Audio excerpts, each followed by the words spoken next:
l'époque, c'était pas encore la numérisation d'aujourd'hui. À l'époque, on était encore on va dire, à la sensibilisation des entreprises pour s'informatiser. Et donc, justement, on voulait accompagner ces entreprises-là dans leur informatisation pour leur gestion. Alors que la transformation numérique n'était encore qu'un concept méconnu à Madagascar, Softwell faisait déjà le pari de l'informatisation des entreprises. Fondée en 2001 par Mbulatina Djemanatsu, aujourd'hui CEO, fondatrice de Softwell et directrice générale de Coticom, l'entreprise s'est imposée comme l'un des pionniers de la digitalisation des organisations malgaches. À l'occasion de la célébration des 25 ans de l'entreprise et de l'inauguration de ses nouveaux locaux le 1er juillet 2026, Mbulatina Djemanatsu est revenu sur les 25 années d'existence et de parcours de Softwell lors d'une cérémonie organisée à Tsakavir. Compte tenu des, on va dire, des études que j'ai effectuées qui me permettent de vraiment dire que l'information doit être au cœur de la prise de décision.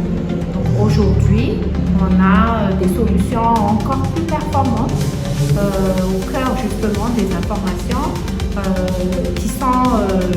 qui utilisent même l'IA, qui utilisent la connexion Internet pour pouvoir accéder à distance, mais c'est toujours l'information qui est au cœur des systèmes et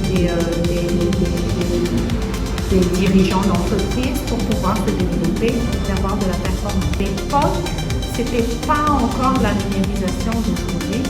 À l'époque, on était encore on va dire, à la sensibilisation des entreprises pour s'informatiser. Et donc, justement, on voulait accompagner ces entreprises-là dans leur informatisation pour leur gestion. Lorsque Softwell a vu le jour, convaincre les entreprises de l'utilité de l'informatique constituait le principal défi, explique Madame Mbulatina. Le domaine du numérique. Donc, c'est vraiment un petit peu comme une histoire parce qu'on était tout le temps présent tout au long de l'évolution des entreprises malgaches. Donc, qui, il y a 25 ans, n'étaient pas du tout sensibilisés par rapport à l'informatique. Cette évolution a également transformé la mission de Softwell.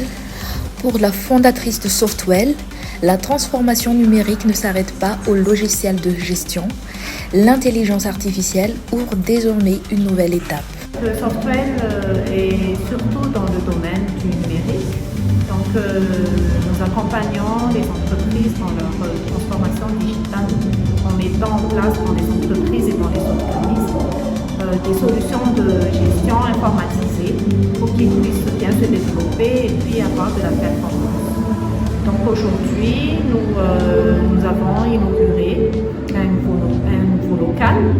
Donc c'est un nouveau local qui est la promesse d'un avenir vraiment encore ouvert au monde. Nous avons en fait la société Softwell a débuté très petit, on était une TPE, on était juste 3 personnes à créer l'entreprise et au fur et à mesure nous avons grandi, nous avons aussi augmenté notre portefeuille de brand et donc nous avons représenté beaucoup de logiciels et nous avons fini par faire des développements d'applications malgaches que nous allons mettre à destination donc, des entreprises malgaches, notamment des très petites et moyennes entreprises. Donc aujourd'hui, nous fêtons 25 ans de plusieurs solutions de gestion que nous allons mettre sur le marché petit à petit durant toute cette année de 25 ans. Donc ça s'appelle SoftAppli et donc l'ensemble de ces logiciels seront complets d'ici le mois de septembre où nous pourrons voir des applications de comptabilité, de gestion de boutique, bien aussi de gestion de validation, de signature électronique, toute une série d'applications que nous on pense et on sait que les entreprises ont besoin. Pour Mbulatina Djemanatsu, Madagascar possède un fort potentiel grâce à une jeunesse de plus en plus familiarisée avec les technologies numériques.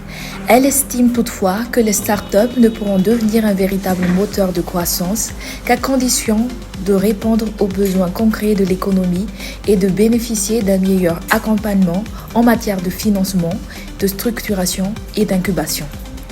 La question des compétences reste également centrale. Malgré les avancées enregistrées depuis 25 ans, la dirigeante estime que Madagascar accuse encore un retard en matière de maturité numérique. Concernant l'intelligence artificielle, elle invite les entreprises à dépasser les craintes.